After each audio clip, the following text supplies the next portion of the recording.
Hao maneno tu mimi nakwambia. Hayo maneno tu wataongea sana yani. Wewe acha ongee, sisi tunapata yani mwenyewe anakuambia ufanye kazi ndio upate kuingiza mkono kinywani. Sasa wewe utaki kazi. Kwa maana unataka kula vya mseleleko ndo hao wanatuambia tuandamane ili mradi wapate yani wapate jipambanie mwenyewe. Nyanyuka mwenyewe, nenda barabarani kimpango wako. Kangaike huko uone kitachokukuta. Oya. Amini.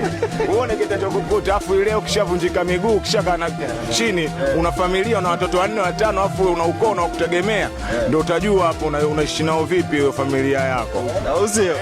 Sasa wewe ushauri mimi haraka tu twende tukapambiane hichi na hichi sijui hivi na hivi fulani hivi na hivi. Hiyo kitu hakuna bwana kaka. Hiyo kitu hakuna kaka. Hiyo kitu hakuna. Mtoto wa Bimdashi, niko na wanangu, watoto wa Bimdashi pia. Wanachosema na tunaambiana vijana. Hii ni maskani hadi maskani, kijiwe hadi kijiwe. Bado tupo kwenye wilaya ya Ilala. Tunapiga story na wanetu, tunapiga story na washikaji zetu. Tukiulizana na kushauriana mara mbili.